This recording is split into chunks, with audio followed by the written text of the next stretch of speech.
बहुत बहुत स्वागत। थोड़ी लंबी हो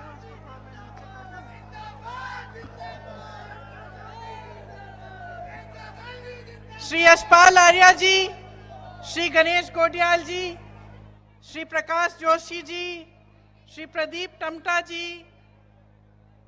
मंच पर विराजमान सभी नेतागण, कांग्रेस पार्टी के पदाधिकारीगण, आप सबका बहुत बहुत स्वागत इस सभा में। उत्तराखंड से मेरे परिवार का एक पुराना रिश्ता है और जिस जगह बचपन की जो मीठी मीठी यादें होती हैं वहाँ से खास रिश्ता हमेशा होता है। आपको मालूम होगा कि मेरे पिताजी भी देहरादून में पढ़े, मेरे भाई साहब भी देहरादून में पढ़े, मेरे बेटे भी देहरादून में पढ़े 5 साल, और मैं भी 2 सालों के लिए देहरादून में पढ़ी और काफ़ी आपके प्रदेश में घूमने का भी मौका मिला। यहाँ रामनगर के साथ तो एक बहुत खास रिश्ता है। बहुत छुट्टियाँ हमने यहाँ मनाई। पास में कॉर्बेट पार्क है, आप तो जानते ही होंगे, सब यहीं के हैं। मुझे तो जब मौका मिलता था, बच्चों की 2 दिन की छुट्टी होती थी, तो रात की जो पुरानी दिल्ली वाली ट्रेन है, जो स्टेशन से, पुरानी दिल्ली के स्टेशन से जो चलती है 10 बजे, उसमें बिठा के दोनों बच्चों को सीधे यहाँ आ जाती थी। आज यहाँ आ रही थी तो दिल खुश हो रहा था बस ये सोच के कि मैं रामनगर आ रही हूँ। और आपको शायद मालूम नहीं होगा, लेकिन जंगल में एक छोटा सा मंदिर है और उस मंदिर से मेरी आस्था 13 साल की उम्र से जुड़ी हुई है। मैं यहाँ से कभी नहीं जाती थी बगैर उस मंदिर में मत्था टेके। सिद्ध बली बाबा नाम है, छोटा सा एकदम, आपको जानकारी भी शायद नहीं होगी, जो जंगल में रहते हैं उनको जानकारी होगी। तो यहाँ आकर, और वो भी नवरात्रि के समय, आज बैसाखी है, मैं अपना बहुत सौभाग्य समझती हूँ कि आज मुझे ये मौका आप लोग दे रहे हैं। तो अब बताइए, राजनीतिक भाषण सुनना है कि सच्चाई सुननी है? सच्चाई सुननी है तो फिर बातचीत करते हैं थोड़ी। चुनाव का समय है। लोकतंत्र की सुंदरता होती है ये कि चुनाव है, कि 5 सालों में एक बार आपको ये मौका मिलता है कि आप अपने वोट से अपना भविष्य बदल सकते हो, है कि नहीं? और उस समय मेरे जैसे नेता, चाहे कांग्रेस पार्टी के हों, चाहे भाजपा के हों, चाहे किसी और दल के हों, आके आपको भाषण देते हैं, आप सुनते हैं। मैं यहाँ आ रही थी तो मैंने सोचा मैं सुनूं मोदी जी क्या कह रहे हैं। तो भाषण ढूंढा उनका, इंटरनेट पे खोला, सुनने लगी। मैंने देखा उत्तराखंड का भाषण होना चाहिए, मैंने सोचा चलो देखते हैं क्या कह रहे हैं मोदी जी। 5 मिनट भाषण सुना तो सच्चाई यह है कि मैंने सोचा मुझसे कोई गलती हो गई है, ये पिछले चुनाव का भाषण दे रहे हैं। नहीं, सच बात है। तो मैंने तारीख देखी कि भाई गलती तो नहीं होगी, पिछले चुनाव का उत्तराखंड का कोई भाषण खोल दिया होगा, लेकिन वो तो अभी 2 दिन पहले ऋषिकेश का भाषण था। बात वो वही कह रहे थे जो 5 साल पहले कह रहे थे, और जो बातें कह रहे थे उनको सुनकर भी मुझे ताज्जुब हुआ। सबसे पहले तो उन्होंने कहा कि बार बार मोदी सरकार, कहा आपने भी सुना होगा, पिछले चुनाव में भी सुना होगा। अब मन में ये बात आती है कि भाई कितनी बार मोदी सरकार, कितने सालों के लिए भुगतेंगे आप? शुरुआत उन्होंने भाषण की ऐसे की, आपके प्रदेश को देवभूमि कह के। हम सब कहते हैं, सब आते हैं, सब मानते हैं कि उत्तराखंड और हिमाचल प्रदेश देवभूमि है। और भाषण के समय उन्होंने इस तरह से उसको कहा कि जैसे, क्योंकि वो इसको देवभूमि मानते हैं, इसीलिए उनके दिल में यहाँ के लिए खास जगह है। मन में मेरे ये बात आई, पिछले साल हिमाचल प्रदेश का चुनाव था, जहां जहां मोदी जी गए उन्होंने कहा कि ये देवभूमि है, हिमाचल प्रदेश को कहा। चुनाव कांग्रेस जीती, कुछ महीनों बाद आपदा आई, भयानक आपदा आई। लोगों के घर बर्बाद हो गए। एक परिवार था, 7 परिवार के सदस्य बह गए, मंदिर टूटे, पहाड़ गिर गए। उस समय जब सबसे ज्यादा जरूरत थी उस देवभूमि को, जब जनता तरस रही थी कि राहत मिले, कांग्रेस का एक एक नेता, कांग्रेस का एक एक मंत्री राहत के कार्य में जुटा हुआ था। मुख्यमंत्री खुद दौरा कर रहे थे, 24 घंटे घूम रहे थे, जाकर लोगों को राहत पहुंचा रहे थे। भाजपा का एक नेता नहीं दिखा, मोदी जी नहीं दिखे। दिखना छोड़िए, उसी भूमि को जिसे वो कह रहे थे अपने भाषण में देवभूमि कह रहे थे, जिसे वो कह रहे थे कि वो पूजते हैं, उसी भूमि के लिए उन्होंने एक पैसा राहत नहीं दिया, आज तक नहीं दिया है। जितनी राहत थी वहां हिमाचल प्रदेश की सरकार ने खुद दी, क्योंकि केंद्र सरकार देना नहीं चाह रही थी, क्योंकि देवभूमि उनके लिए सिर्फ उसी समय थी जब चुनाव का भाषण देने का समय था। जब आपदा आई, जब मुश्किलें हुई, जब लोग संकट में थे, तो देवभूमि नहीं रही। और मुझे उनका यहाँ का उत्तराखंड का भाषण सुनते हुए मेरे मन में ये बात आई कि एक उनके लिए कर्मकांड हो गया है, आदत बन गई है। मंच पे आते हैं, ऐसे ऐसे शब्द बोलते हैं, देवभूमि, धर्म, लेकिन सच्चाई बहुत दूर है इससे। और सच्चाई ये है कि हिंदू धर्म में आस्था का प्रमाण क्या होता है, बताइए, कौन बताएगा? सच्ची आस्था क्या कहलाती है? आस्था का प्रमाण, सबसे बड़ा प्रमाण हिंदू धर्म में त्याग होता है कि नहीं? सच्ची श्रद्धा तभी होती है जब कुछ इंसान कुछ त्यागता है उसके लिए। और मुझे लगता है कि जब कोई त्यागता नहीं है तो उसके मन में सच्ची श्रद्धा जाग नहीं सकती। मैंने त्याग देखा है। आप यहां इस प्रदेश से सरहद पे जवानों को भेजते हैं, अपने बच्चों को भेजते हैं शहीद बनने के लिए। शहादत आप समझते हैं।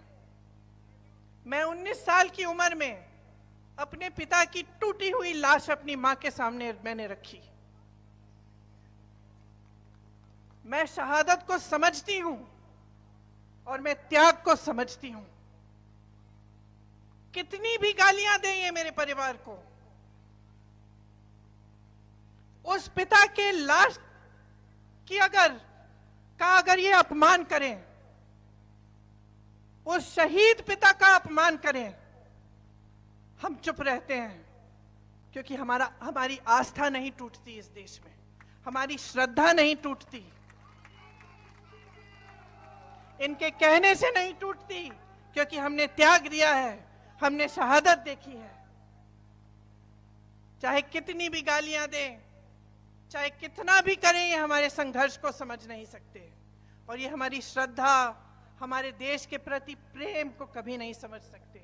हमारे देशभक्ति को ये देशद्रोह कहे, हमें कुछ भी कहें, हम चुप रहते हैं। हम चुप इसलिए रहते हैं क्योंकि श्रद्धा दिल में है, असली श्रद्धा है, असली आस्था है, नाम के लिए नहीं है, चुनावी भाषणों के लिए नहीं है, राजनीति के प्रयोग के लिए नहीं है, अपनी सत्ता के लिए इस्तेमाल के लिए नहीं है, सच्ची श्रद्धा है। इन्होंने अपने भाषण में ओआरओपी की बात की, सैनिकों की बात की, आपको बधाई दी कि आपके प्रदेश ने इतने सारे सैनिक सरहद पे भेजे। भाषण की बात है। अग्निवीर कौन लाया और क्यों लाया? क्यों लाए? उत्तर प्रदेश, उत्तराखंड, राजस्थान, हरियाणा में नौजवान बच्चे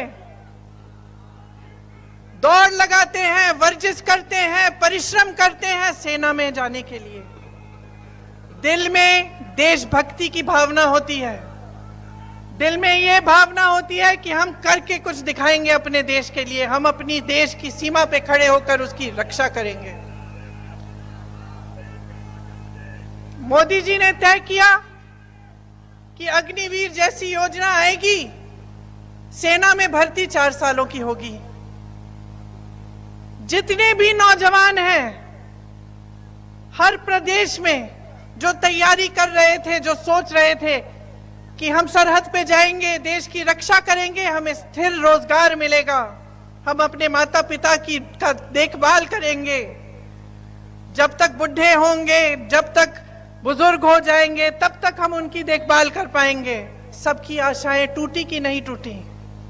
तो सच्चाई क्या है? सच्चाई मोदी जी का राजनीतिक भाषण है जिसमें वो जवानों की बात करते हैं, ओआरओपी की बात करते हैं कि उनके कार्यों में है। जब वो अग्निवीर लाते हैं, जब नौजवानों की आशाएं तोड़ते हैं, तो ये सच्चाई है कि नहीं? इसी तरह से आपने देखा होगा कि यहां पे पर्यटन की बातें करते हैं, कहते हैं कि पर्यटन की बहुत स्कीम गिना देते हैं आपको, लेकिन सच्चाई क्या है? सच्चाई आपके जीवन है, सच्चाई आपका संघर्ष है, सच्चाई आज की बेरोजगारी है, सच्चाई आज की महंगाई है। आपके बच्चे पढ़ते हैं, इम्तिहान देते हैं, पेपर लीक हो जाता है, घोटाला हो जाता है, 20-20 लाख की नौकरियां बिक जाती हैं। किसके राज में हो रहा है ये? 10 सालों से किसका राज है? कितना दोष देते रहेंगे कांग्रेस पार्टी को? 10 सालों से तो कांग्रेस पार्टी का राज नहीं है ना, 10 सालों से इन्हीं की पूर्ण सत्ता है, पूर्ण बहुमत रही है। कहते हैं 400 पार और बहुमत चाहते हैं और सत्ता चाहते हैं। 10 सालों में इन्होंने क्या किया है? कहते हैं 75 सालों में कुछ नहीं हुआ। अगर कुछ नहीं हुआ होता तो यहाँ उत्तराखंड का इतना हुनर कहां से आया? आईआईटी, आईआईएम पूरे देश भर में कहां से आए? एम्स कहां से आए? ये जो चंद्रयान चंद्रमा पे जाता है, इसका सारा रिसर्च, ये सब जब अगर पंडित नेहरू जी ने 1950 के बाद नहीं लगाया होता तो ये हो सकता था, ये मुमकिन होता आज। तो सच्चाई क्या है? आज इतनी महंगाई है, मेरी बहनें बैठी हैं, आपके सामने कहते हैं कि सिलेंडर का दाम घटाएंगे। अरे पिछले इतने सालों से 1200 तो था ना, था कि नहीं था? किसका राज था? बीजेपी का था? मोदी जी का था?